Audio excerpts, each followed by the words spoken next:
Deep Space Mining Station, Omega-7, Edge of Human Territory, Year 2387 opening scene.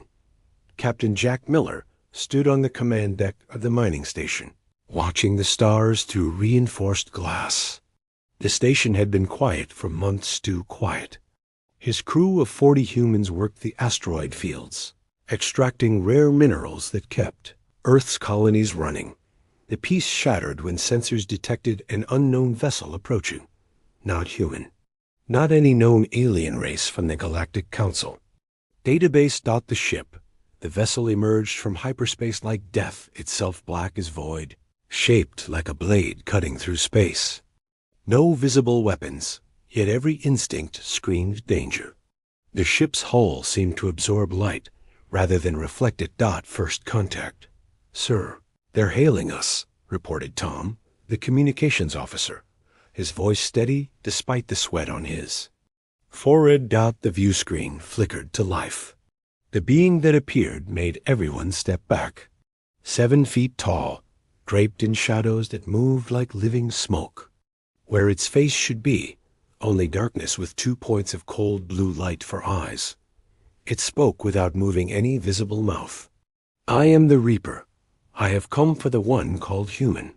The threat. Jack stepped forward. "I'm Captain Miller." "State your intentions." The Reaper's form rippled. "Your species has been marked. The Council of Ancient Ones has decreed humanity too dangerous to exist. You spread too quickly, adapt too readily. Your kind threatens the balance.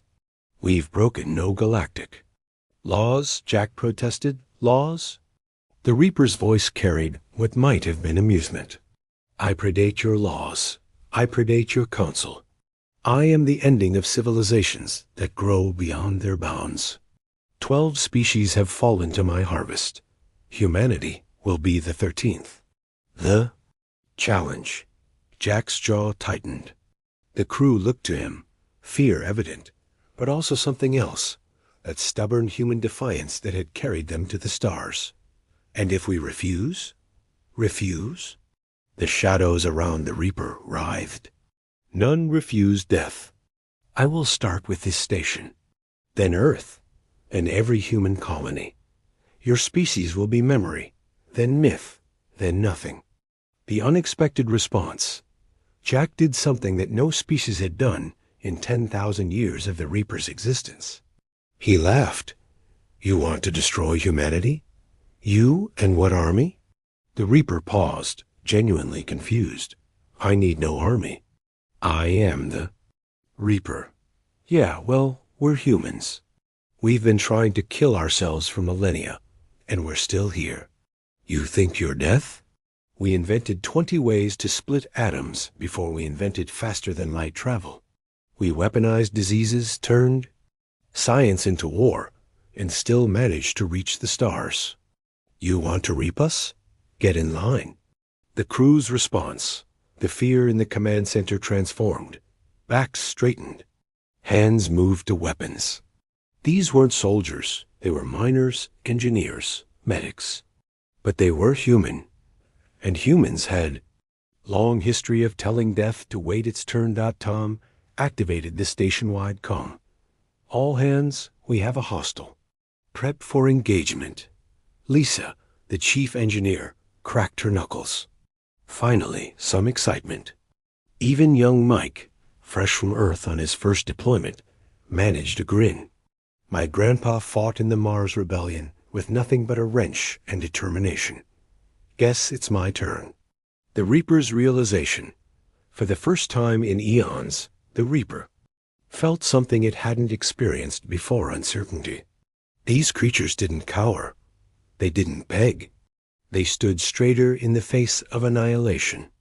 "You cannot hope to survive," the Reaper stated, but there was a question in its tone now.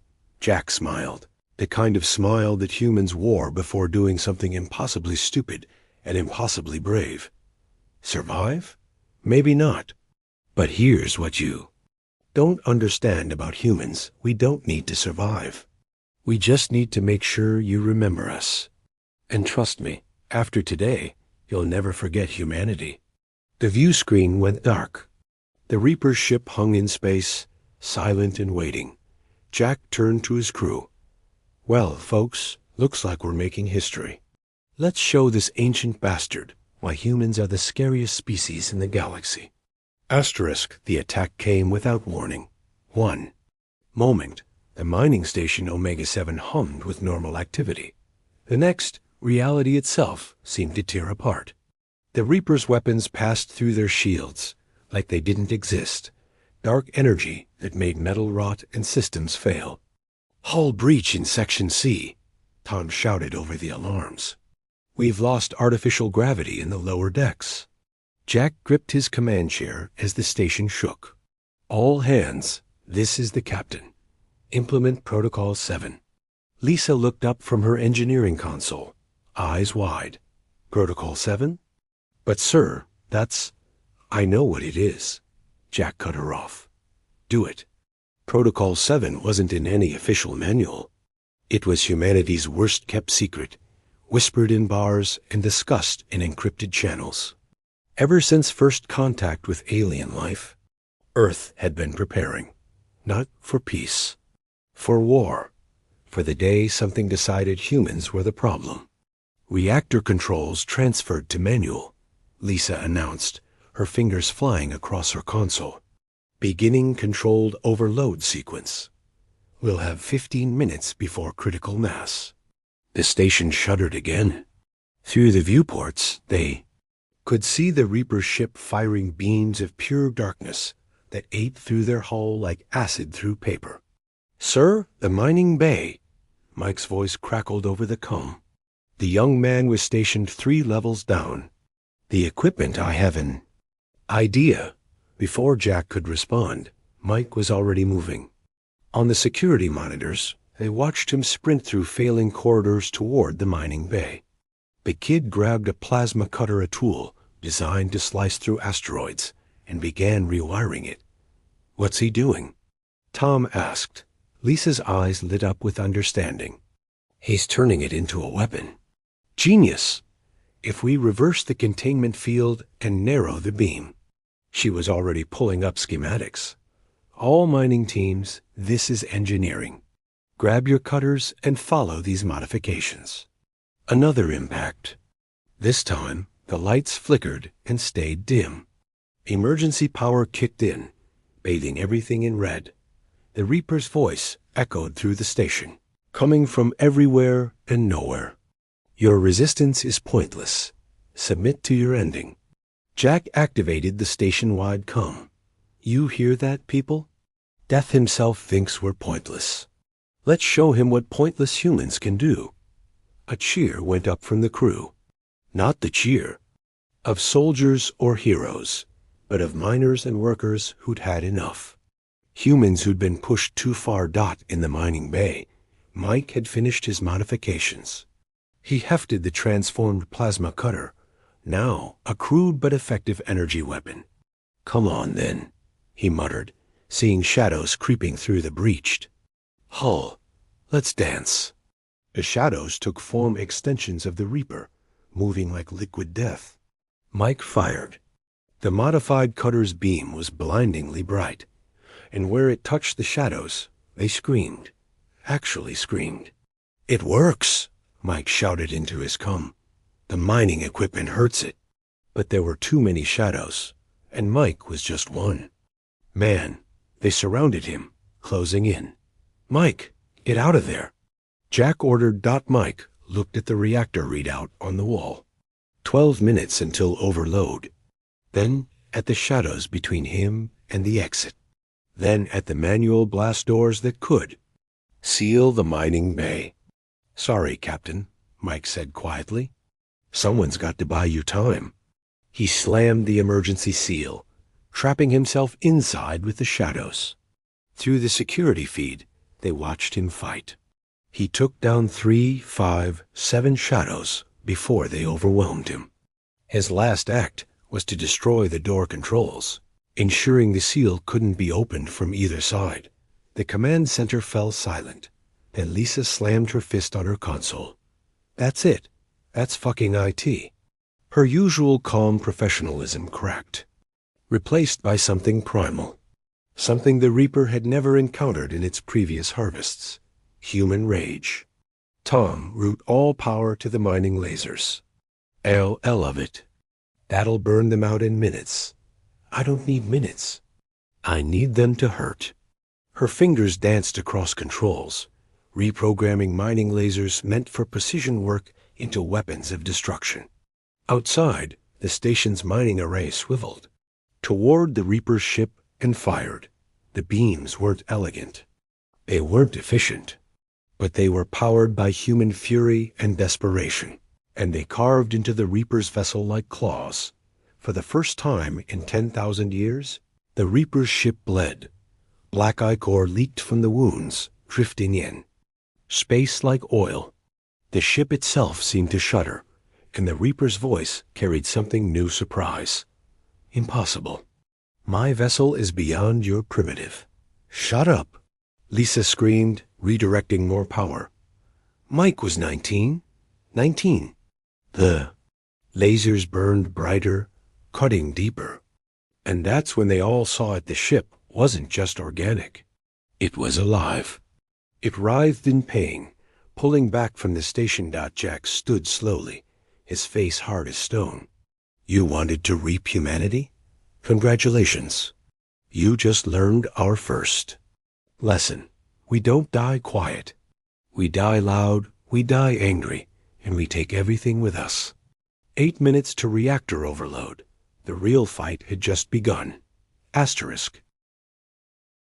7 minutes to reactor overload. I'm going over there, Jack announced, strapping on an emergency suit. Who's with me? It was insane. Board an alien death ship with mining equipment and determination? But Tom stood immediately. I'm in. Me too, Lisa said, grabbing a bag of mining charges. That thing killed Mike. It's personal now. 5 others volunteered. Not soldiers. A cook, 2 mechanics, a medic, and a cargo handler. But they were human, and that was enough. They launched in a mining shuttle, flying through the chaos of battle. The Reaper's ship loomed before them, a massive thing of black flesh and twisted metal, still bleeding from Lisa's laser assault. Up close, they could see it breathing. Actually breathing. There, Tom pointed. That wound. We can enter through there. The shuttle crashed into the opening, and they climbed out into nightmare.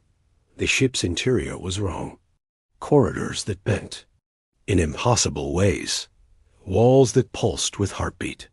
The air itself felt thick, alive, pressing against their minds with whispers of despair.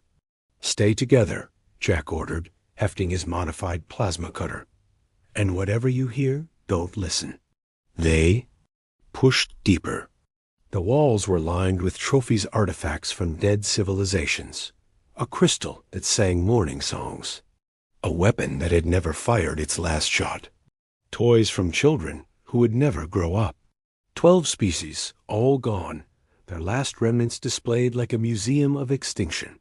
My God, Tom whispered, all these people. They're gone, Jack said firmly. We're not. Keep moving. The ship responded to their presence. Corridors shifted, trying to separate them. Shadows leaked from walls, the same ones that killed Mike. But humans had one advantage the 12 dead species hadn't possessed. Humans were unpredictable. When the shadows came, the cook, man named Bill, threw his lunch at them. Sandwich proteins and coffee splattered against living darkness. The shadows recoiled, confused. Food wasn't a weapon. Why would prey throw food? It doesn't understand us, the medic Anna realized. This thing feeds on fear, on order, on species. That follow patterns. But we're chaos.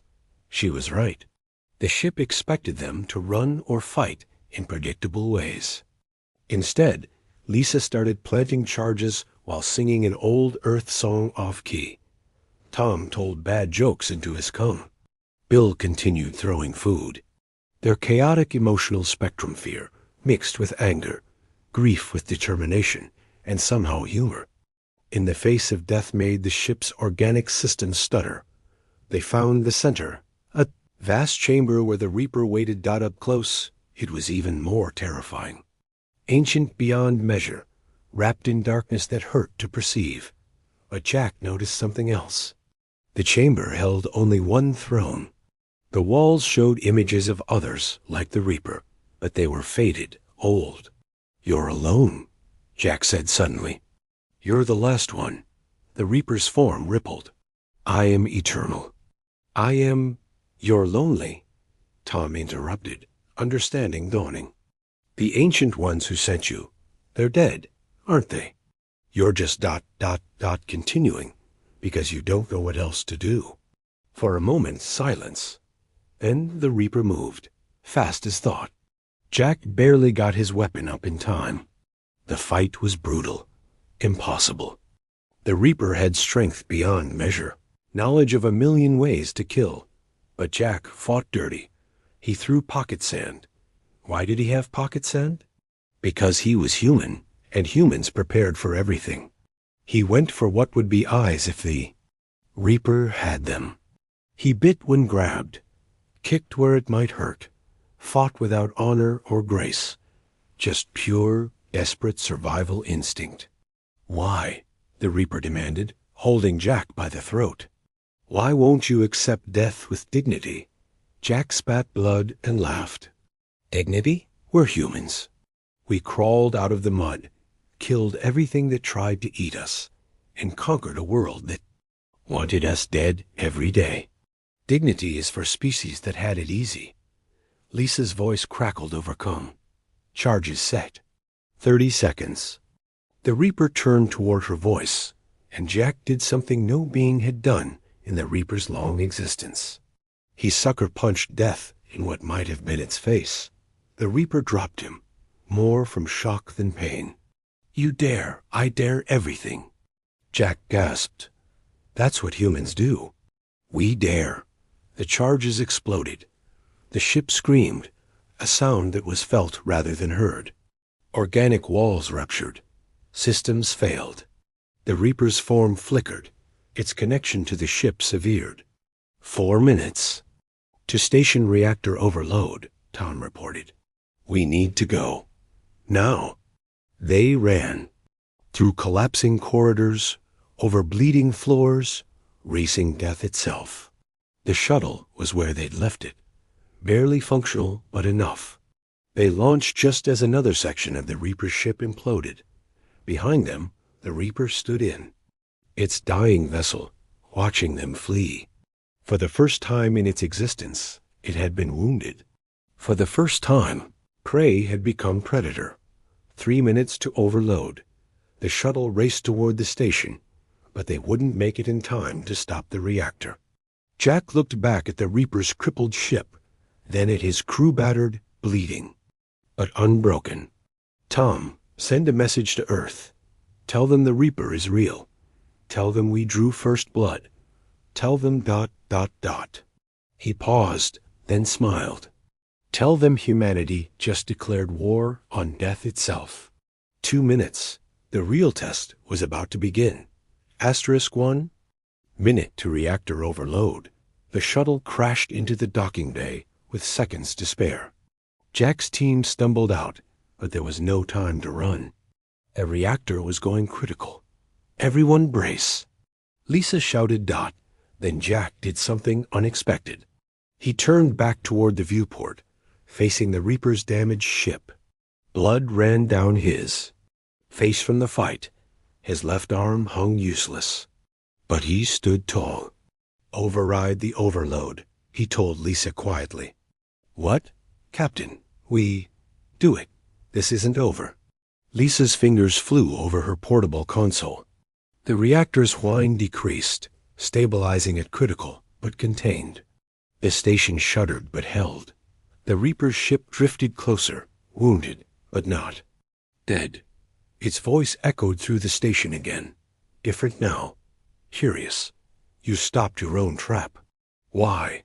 "Because I want you to understand something," Jack said, walking toward the main viewport. Each step hurt, but he didn't show it. You asked why we won't accept death with dignity. You want to know? Come face me. Not ship to ship, not with shadows. Just you and me. Silence. And a ripple in space, and the Reaper stood in the command center. No transport beam, no door. It simply existed where it hadn't before. The crew raised weapons, but Jack held up his hand. No, this is between us. The Reaper loomed over him. You are dying. Your injuries are fatal. You have perhaps minutes. I know, Jack said simply. So I'll make them count. He pulled up a display showing Earth's history. Look at this. Our history. Every single time we faced extinction, we got meaner. Ice Age? We made tools. Predators? We became better predators. Disease? We invented medicine. We nuked ourselves, poisoned our air, nearly killed our planet, and we survived all of it. You glory in destruction? No. Jack coughed, blood speckling his lips. We glory in survival. You know what humans say about death? We rage against the dying of the light. We don't go gentle. We don't go quiet. Every human who's ever died has died fighting, even if the only enemy was time itself. He pulled up another display, the message Tom had sent to Earth. Want to know? What Earth said when they heard about you. The response appeared on screen. Not words of fear or surrender, just numbers. Coordinates. Thousands of them. Ships launching from hidden bases. Mars. Jupiter's moons. Asteroids hollowed out and turned into battleships. Humanity's secret fleet, built over centuries, waiting for this moment. Impossible, the Reaper said.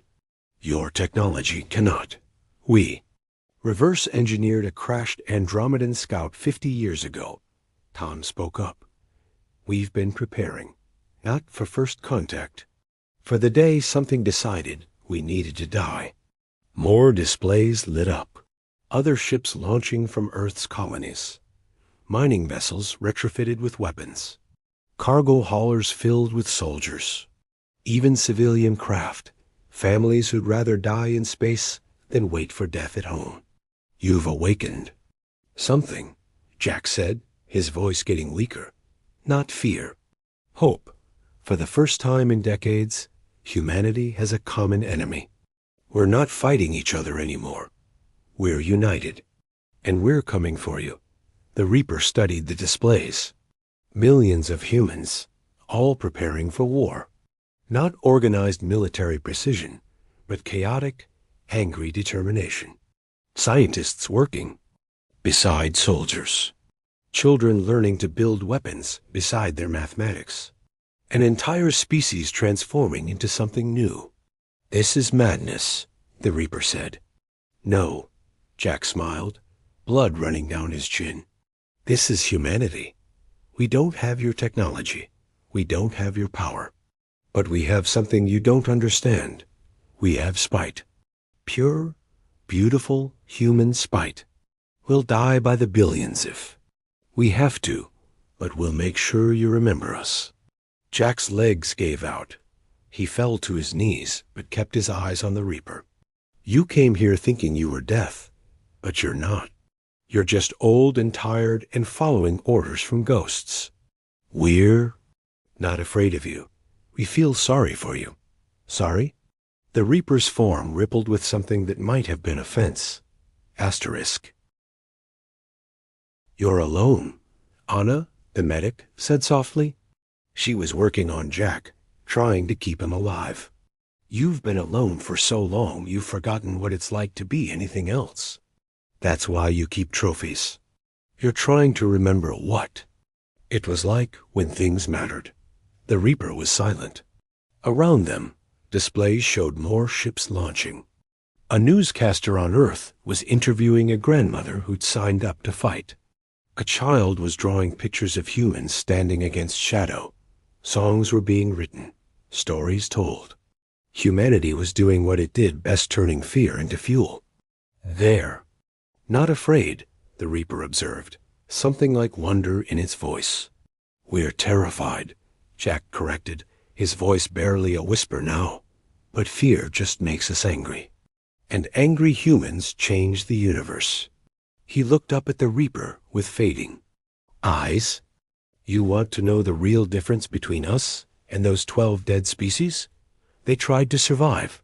We try to win. Even when winning is impossible. Especially then. Jack's hand found his captain's insignia. With the last of his strength, he pulled it off and held it up. Take this. Add it to your collection. But remember, this isn't a trophy of extinction. It's a promise. Humanity is coming, and we don't stop. Captain Jack Miller died standing on his knees, back straight, eyes forward, holding his insignia like a weapon. The Reaper took the insignia gently, almost reverently.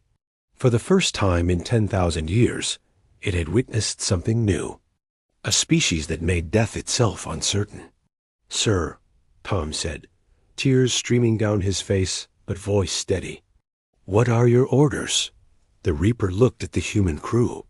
They were crying for their captain, but already planning revenge. It was beautiful and terrifying. Prepare, the Reaper said simply, and vanished. Outside, the first waves of humanity's fleet dropped out of hyperspace.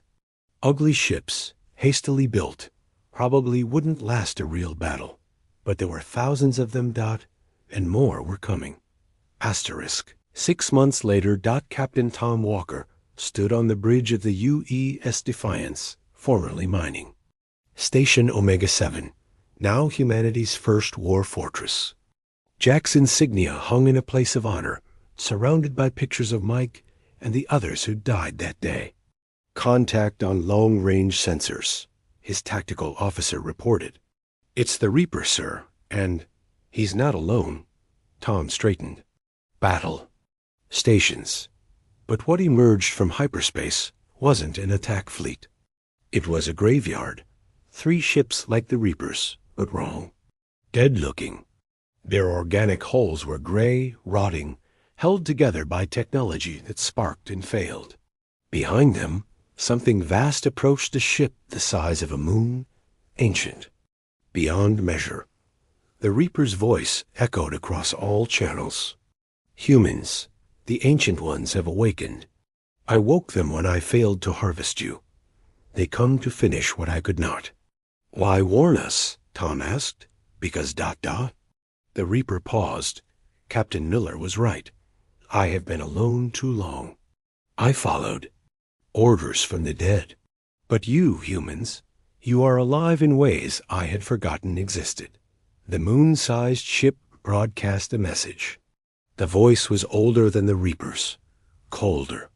Species 13, humanity, you have disrupted the order. You will be erased. Not harvested, erased. Every trace of your existence will be removed from the universe. Tom looked at his crew humans, but also others now. A few dozen aliens who'd heard about humanity's stand and come to fight beside them. The crazy ones from every species, the ones who heard about humans telling death to wait and thought, yes, that's who I want to fight beside. All ships. Tom broadcast to the thousands of human vessels surrounding the station. You heard them. They want to erase us. Make sure they never forget us instead.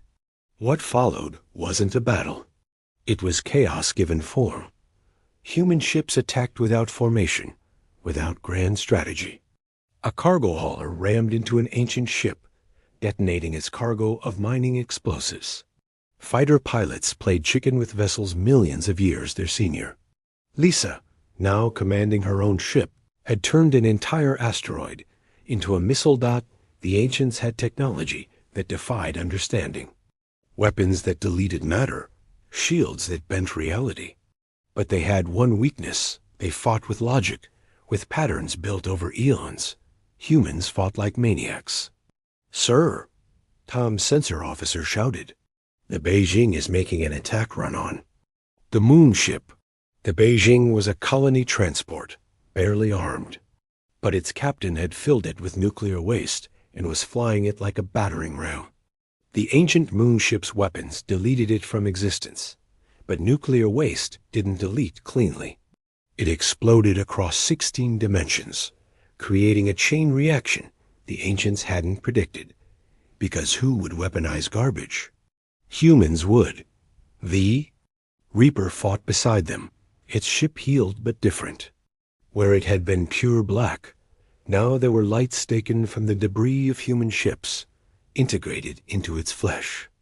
It wasn't just the Reaper anymore. It was learning to be something new.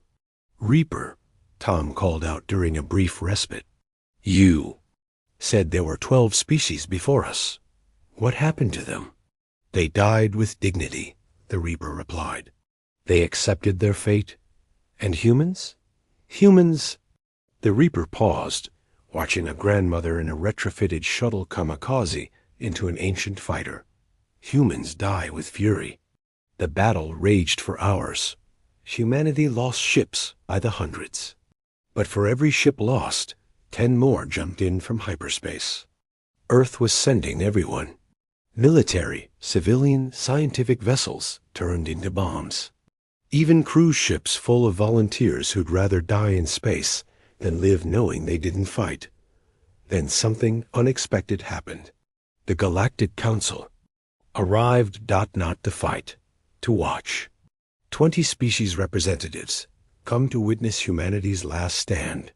But as they watched humans die laughing, die cursing, die taking ancients with them, something changed. A small corvette from the Meridian Empire joined the human fleet. Then a frigate from the Zal Collective. Then more. The insanity was infectious. Every species had those few who were tired of being careful, of being logical, of being afraid. This is impossible, the ancient commanding voice said. Order must be maintained. Chaos must not spread. Too late, Tom grinned, his station rocked by another impact. Chaos already won. It won the moment you told humans we couldn't survive. We're really bad at being told what we can't do. The moon ship began charging a weapon something that would crack planets. But the Reaper did something no one expected. It flew its ship directly into the weapon's path, then sent a single message. I choose. Its ship exploded, but not in death. In transformation. The organic vessel spread like a virus, infecting the moonship's ancient technology with something new. Life mixed with death, chaos with order. The weapon fired, but not at the humans. It fired into empty space, tearing a hole in reality itself. Through that hole, things looked back. Other universe, other possibilities. Places where humans had already won, where they'd spread across galaxies. The ancients saw infinity, and in every version, humans survived. Because that's what humans did. Impossible, the ancient voice said. One last time. No, Tom replied. Just human. The moon ship retreated, dragging its dead companions with it. But before it entered hyperspace, one last message. We will remember. Good, Tom said. That's all we wanted. The battlefield was littered with debris. Thousands had died, but Earth still stood. Humanity still stood. And now they weren't alone. The Reaper's ship slowly reformed from the virus it had become, smaller. Now changed. Its voice, when it came, was different, warmer. Captain Walker, I believe Captain Miller left me with a promise. Humanity came. You did not stop. You won. We survived, Tom corrected. That's all we ever do. Survive out of spite. No, the Reaper said. You did more. You taught death how to live. A year later, the monument to the Battle of Omega-7 was unveiled on Earth. At its center, Captain Jack Miller stood in bronze, holding his insignia high. The inscription read, Here stood humanity. Here death learned to fear. Here the universe learned that humans don't die quietly. We die loud, we die fighting, and we never, ever die alone. And in the deep space, patrolling the borders between known and unknown, a black ship with human lights kept watch. The Reaper, No longer alone, no longer just death. Now something more. Now family. Because humans would pack bond with anything, even death itself. The end. Asterisk. Epilogue. The new beginning 5 years after the Battle of Omega 7. Humanity had changed the galaxy, not through conquest, but through contagion.